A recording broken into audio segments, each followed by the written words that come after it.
Well, hello. Hey, I want to start today's video by asking you a question. How do you feel about change? Really think about it. Do you like when things change?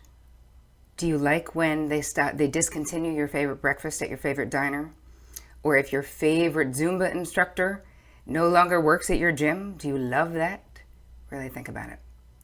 This video is going to be all about overcoming, right? Recognizing and overcoming your fear of change and perhaps reframing it. My name is Terri Cole. I'm a licensed psychotherapist. I'm a relationship expert and the founder of the Real Love Revolution. I'm super excited about this topic today, but before we get moving, if you have any essential oil, this is a topic that for many people is really stressful. So, if it's stressful for you, I'm going to take a deep breath of some. Right now, I'm using some Valor, which is a grounding oil from Young Living Oil. I'm not selling it or anything. I just figured you might want to know. Oh my gosh, that smells delicious. So take a deep breath and give yourself a minute to actually be present during this video, because fear of change and avoiding change can really get in the way of so many things that you want to create in your life. So we do not want that. And I also find that people in relationships will stay in relationships that need to change. And I'm not necessarily saying that they need to end, but they need to change. And yet we get so habituated, right? It's such this habitual behavior pattern. And we can have that in our life too.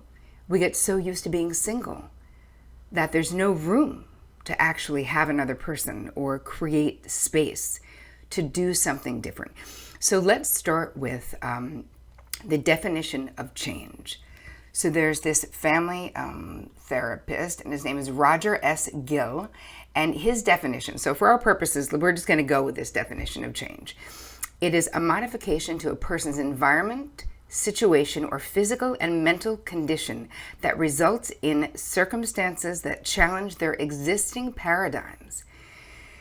Right? So what is a paradigm? What is a mental paradigm? It's like, this is the way you have it in your mind. Either the way that it is or the way that it should be, right? But you have something that's already constructed. So part of the process of changing is that we need to change that paradigm in our mind. If you've decided that there's no hope for you to find real love in this lifetime, that's a paradigm, that's a belief, that is a way that your thoughts are organized that can actually be changed, but you need to want to change it and you need to be willing to change it. What I think is so ironic about change, and this is everyone, you guys, this isn't just you, we really want security.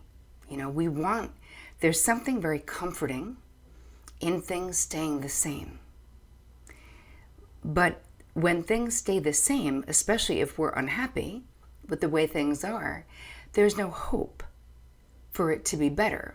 So with my therapy clients, I try to reframe fear, where instead of calling it fear, I like to call it anticipatory excitement. Now, that's if they're doing something different that could better their life, right? I'm not talking about you have to have an operation and you have fear. That is not anticipatory excitement, correct? Correct. But making a move in your life, changing careers, having a hard conversation with your partner, putting yourself out there in the dating world. If you're not doing those things, those are all changes that can be incredibly threatening, right? So I think you have to think about it. We have this tendency as humans basically to define our world the way it's supposed to work or the way that it's been working. But in this video, I want to show you that there are actually stages of changes, psychological and emotional stages that we go through to change things.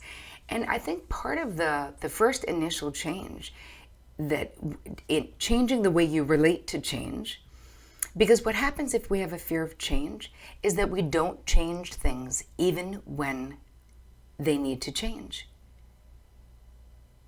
we stay stuck because that fear can be very paralyzing. And it's almost like, you ever hear the phrase, the devil you know as opposed to the devil you don't know, where some people are so afraid of change, they would rather stay in a situation that they really hate, that they're really uncomfortable in, or where their needs are not getting met at all, rather than doing something different. And you have to think about this, that fear will show up every time that you are going towards what you actually want in your life.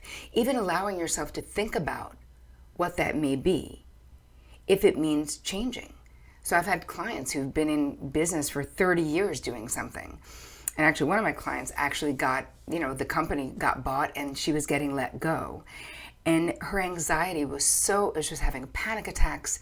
Her anxiety was so high, yet she had been unhappy in that job for at least the past 10 years.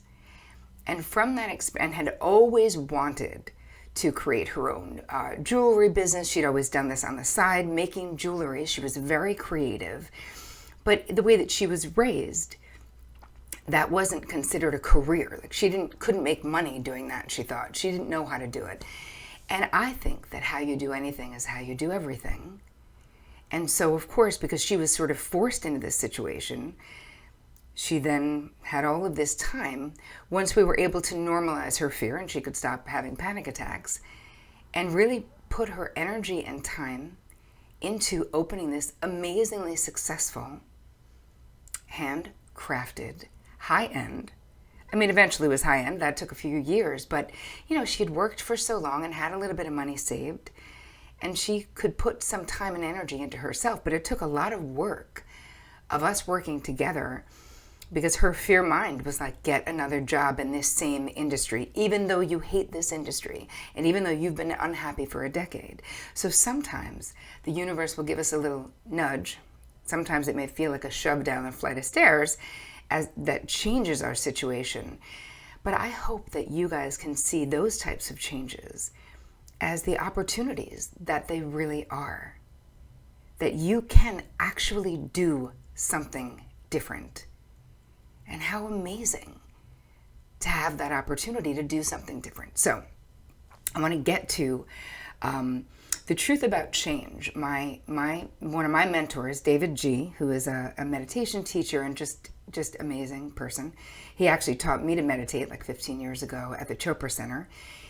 He talks about change in one of his meditations, and he says, the thing about change is that it's actually the only thing that we can count on, right?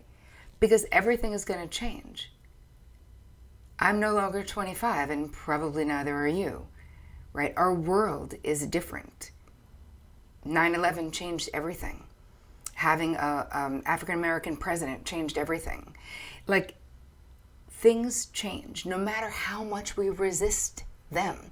And in our personal lives, we can't stop the life cycle. The seasons of life happen whether we resist the crap out of them, spend all of this energy resisting, or whether we're in full acceptance. Whether it's fear of death, death is a part of life. You can get really intimate and understand how you feel about it and explore what you think happens after this life, but not if you avoid it because of fear. Right? So back to what Davidji said, change is the only thing we know for sure that is going to happen, right? Look at the seasons. We're not having summer forever if you live in the Northeast. No, we're not. Fall will come. The leaves will be beautiful and then they'll fall off and die. So anyway, point is, it's incredibly adaptive for you to figure out your relationship to change and to be as flexible around change as you possibly can, because this is where that space to do great things in your life, to live an authentic life, to speak your mind, to invent something awesome. Everything, every unique thing, every amazing invention, every person who is a thought leader, right? Oprah, they've been terrified before they did anything major. And they're probably afraid on a daily basis of one thing or another, because this is part of the human condition, right? So it isn't like you get to any point of success and you're like, great, now I never have to be afraid of change again. Because this level of success, there will be another thing that changes. And it's the same thing in relationships. We can't change the way relationships change. They have their own life cycle. But we can impact how they change by not being in denial of how regular and how daily change is for all of us. So let's talk a little bit about the phases of change, because I feel like there's actually stages of change, and I feel like this can be very helpful. And actually, there's a well-known alcohol researcher, Carlo Di Clemente, and he had partnered with J.O. Prosciutto is the name. And they went through the changes if someone is contemplating giving up an addiction, and their research was done around alcoholism. But these stages of change also apply to other things. So I'm going to share them with you because I feel like you can apply them to anything that you're resisting changing. So the first stage is pre-contemplation. So basically, in pre-contemplation, you're basically, you're not really thinking about changing. But you know that there's something that should change, but you're not thinking about it in the way of like taking an action towards the change. So pre-contemplation is more of a subconscious state of mind where you've had inklings that something should change. So in a relationship, you may have had inklings that like, wow, this is not good, or something new happens that's bad, infidelity, something, where even though you may not want to end the relationship, there's a part of you, even if you're not dealing with it, that knows that something. So you still have during the pre-contemplation phase, there's still a real reluctance for some people to do anything. So there's a lot of inertia there. And then there's the people who experience it in a rebellious pre-contemplation way, where they're super invested in the situation staying the same. And so they're resistant. They don't want people telling them what to do. They're going to make their own decisions, right? That's the rebellious person in the pre-contemplation stage. Then you have the resigned pre-contemplators who've basically given up hope. So they've given up hope that there's even a possibility for change. And then there's the people who rationalize why it doesn't have to change. They have all of the answers of why it's fine, it's going to work itself out, right? They have plenty of reasons why whatever it is that needs to change actually isn't a problem. So you may find yourself, if you're in the pre-contemplation phase, around an issue, especially if it's been a pervasive issue for you, reluctant, rebellious, resigned, or rational, or rationalizing is the last one. And then we move into the next phase, which is contemplation. So in this stage, you're willing to actually consider the fact that maybe something needs to change, right? You're still on the fence. You don't actually want to do anything right now, but now you are consciously and mindfully contemplating, what would I have to do? Am I willing to do it, right? What is it that I'll have to give up to make this change? But you're not decided to make the change, whatever that change needs to be, whether it's around work, whether it's relationship. The next phase is that you actually come to a point in the contemplation phase where you hit a tipping point where you realize things really do need to change. Something needs to change. And the next is basically making a commitment to taking action, right? So the next phase is determination, where now you start to harness the power of your own attention and intention to make the change. So, all the weighing of the pros and cons that you do sort of before this phase, now you're basically moving into, I'm doing this. So this is a phase where you could be doing research about what would have to happen. I think that during the determination phase, it's really good to see other people who have successfully made the change that you want to make in your life, whatever it is. There are so many experts out there doing exactly what I'm doing right now, helping you get a game plan together to change whatever it is that needs to change in your life.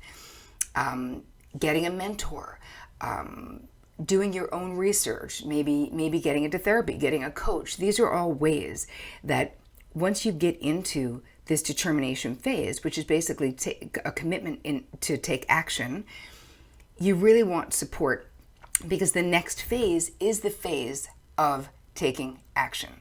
So now you're going to implement a plan of change. So when you're in this phase, which is the action phase, things are changing. So you want some kind of accountability during this phase is really, really important. I love to suggest to my clients that they get an accountability partner, someone who is making you not just talk, right? You are someone who will lovingly and with kindness and with a gentle hand help you stay committed to the plan that you come up with. Because it's really easy to want to change things and then go back to not changing them, right? Go back to like, that's a thought, I'm going to get out, I'm going to change my health, I'm going to lose weight, I'm going to do something. And then it's super easy to like go to bed and wake up in the morning and be like, today's another day in my life and I just got things to do. And it's like we forget. Because again, the comfort level, our human nature, we really seek out what is comfortable and known, even if we do not like it. So having an accountability partner during the phase of action is really, really important. And then we sort of move into the next phase, which is the maintenance phase. So how do we do that? During that phase, I'd say that the changing phase really takes like 3 to 6 months of getting things into place and having someone helping you stay accountable and all of those things. Because you're also going to have to figure out, you're learning new skills when we want to change something. But I promise you, you can do it. I help people do it all the time, and I'm helping you right now. So I really hope that you are going to really apply these tools that I'm giving you in this video to whatever it is that needs to change in your life for you to be happy, whether it's a relationship, whether it's your career. Getting really knowledgeable about your relationship to change is really the beginning of changing. So how do we maintain? There's lots of ways. So we call it maintenance, right? Because once you've successfully changed something, and in the terms of alcoholism and relapsing and recovery, this phase of maintenance, there will be, there's this stepping back. So a lot of times people will have a slip or they'll relapse during this phase of maintenance. And this is the same thing with any other kind of change. Like you could be very healthy and you still may have, let's say you change the way that you're eating, and then you may have something happen that's really stressful and have a terrible night of eating. You're acting out with food, you're eating or going back to sort of binging the way that you used to, but you haven't done in 6 months or 7 months. But all is not lost, right? This is a normal phase of change. So don't throw in the towel if you get to that place. You go, okay, that day sucked. That day was not a maintenance day, but today is another chance. And in recovery circles, we talk about one day at a time. Why do we do that? Because it would be way too overwhelming to think about changing. When I stopped drinking when I was in my early 20s, I never thought, wow, I'm never drinking again. How would I think that? I don't think I would ever have stopped if I had to think that. I learned from a really brilliant therapist I was seeing at the time, who was very well versed in the 12 steps, that maybe I could take it 1 hour at a time, 1 day at a time. I could just not drink now and let's see what happens in life. Because that's what it's really all about. Slow, small steps. So when you get to the maintenance part, you have to be kind to yourself. You make a change, or you break up, you get out of a bad relationship, and maybe you have a slip and you text that person. Or maybe you have a relapse and you have sex with that person. These things happen. But that doesn't mean you have to get back together with them. And if you have a slip or a relapse with alcoholism, it doesn't mean you have to drink today or tomorrow. You really have to, you can never go back to square one. I find that with clients a lot of times, they feel like if they have a slip, they're like, all is lost, and I've ruined everything. I'm like, no, because you've changed. It's not even possible for you to ruin everything because you're different than you were when we started this process, right? So it's a way to keep the bad behavior going. If you want to say, I'm throwing in the towel now, I ruined it all. You didn't. Change is incremental, and you have to be okay with knowing that is how it is.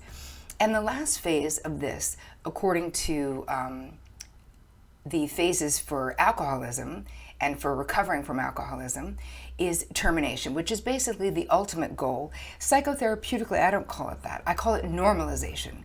Because what happens is, after this period of time with this new behavior, it becomes normalized. It becomes the new normal in your life. So with alcoholism, what happens is you stop thinking about alcohol every day, right? At this stage, you don't find alcohol, it doesn't present the threat or the temptation that it once did. And with other changes, career, life, relationships, the pain that either a breakup has caused, the desire to reach out to an ex, or making changes within the relationship, the desire to go back to that old behavior, stops being a daily sort of struggle and fight. So this will all be in, I'm creating a little stages for you and ideas of ways that during each stage of change, how you can be more successful. So it'll be right here, just click the link. I want to inspire you guys to change what is not working in your life and what is not working in your relationship. And I don't know if that means that you need to end your relationship or you need to have the courage to do something different in your relationship. But I know that if you put into place these tools and these tips, and the biggest one is understanding how you relate to change, being mindful that something needs to change, stop being in denial. Because for you to live your best life, for you to have revolutionary love, or for you to create whatever it is that you're meant to create to really rock your dharma here on planet Earth this time around, you have got to make friends with change. So, I hope that you enjoyed this video on change. Please go to terricole.com for more videos. I hope you have an amazing, amazing week, embracing change and not running away from it. And as always, take care of you.